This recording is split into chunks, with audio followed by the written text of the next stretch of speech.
మండలం నుండి తాండవ నదీ పరివాహక ప్రాంతాల్లో ఉన్న ఇసుక తవ్వకాలు వద్దని హైకోర్టు చెప్పినా కానీ కోర్టు ఆర్డర్ ఉన్నప్పటికీ కూడా ఈ రోజుకి కూడా తవ్వేస్తున్నారు. ఒకవైపు భవన నిర్మాణ కార్మికుల సంక్షేమ నిధి నుంచి 450 కోట్లు దోచేశారు. సముద్రపు ఇసుక, తాండవ నది ఇసుక, ఈ గోదావరి ఇసుక కింద అమ్మేస్తా ఉన్నారు. భవిష్యత్తులో ఈ కట్టడాలకి సముద్రపు ఇసుకని బిల్డింగులకి వాడడం భవిష్యత్తులో నిర్మాణాలకి చాలా ఇబ్బందికరమైన పరిస్థితి ఏర్పడుద్ది. ఇప్పుడు చెరువులు ఉండే మనకి 100 చెరువులు పైగా ఉండే ఈ రోజున అవన్నీ మట్టి తవ్వి లోయలుగా ఉండిపోయినాయి. అలాగే ఎవరు హ్యాచరీస్ పెట్టుకోవాలనుకున్నా స్థానికంగా గవర్నమెంట్ అధికారులు కూడా ఫిషరీస్ వాళ్ళు కూడా దాదాపు ప్రతి ఒక్కరిని 10 లక్షల రూపాయలు లంచాలు అడుగుతున్నారు. కూటమి ప్రభుత్వం రాగానే ఈ హ్యాచరీస్ కి పరిపూర్ణ స్వేచ్ఛ కల్పించి మీరు ఎవరికి లంచాలు ఇవ్వని పరిస్థితిని కూటమి ప్రభుత్వం తీసుకొస్తుంది. కనిపించదు.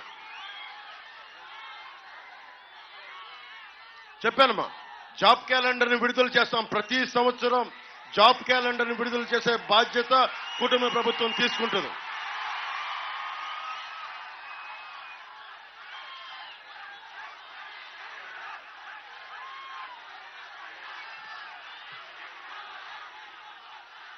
సాగునీరు మనకి తాండవ నది రిజర్వాయర్ మరమ్మతులు కానీ పంపా రిజర్వాయర్ కావాల్సిన నిర్వహణ చేయలేకపోవడం వల్ల పోలవరం పక్కన పెట్టండి, కనీసం పూడికలు తీయట్లా, కాలువలకి పూడికలు బాబు దయచేసి మీ అందరికీ దండం పెడుతున్నాను, దయచేసి నలిగిపోతా ఉన్నారు.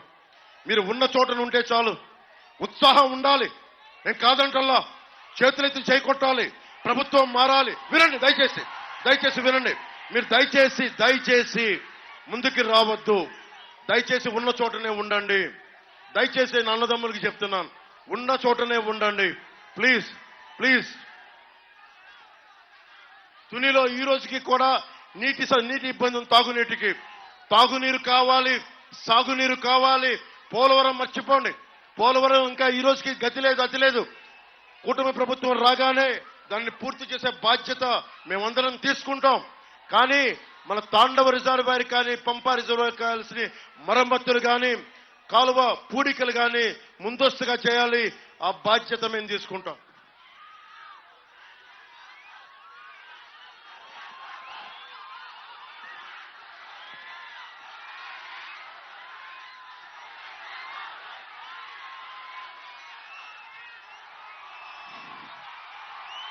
మనం ప్రత్యేకించి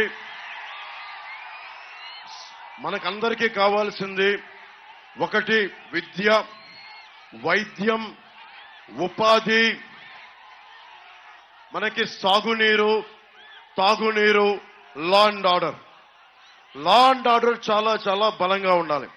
నేను ఎందుకు ఇంత జాగ్రత్త పడుతున్నాను ముందుకు రావద్దంటే, ఆడబిడ్డలు రక్షించుకోలేని ప్రభుత్వమే కాదు.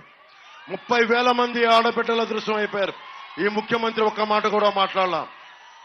ప్రెస్ మీద దాడులు ఒక్కళ్ళని పట్టుకోరు, హత్యలు పట్టుకోరు. ఇదే మన ఉమ్మడి తూర్పుగోదావరి జిల్లాలో ఒక దళిత డ్రైవర్ని చంపేసి డోర్ డెలివరీ చేస్తారు వైసీపీ ఎమ్మెల్సీలు. ఒక్కళ్ళకి ధైర్యం లేదు, మాట్లాడరు.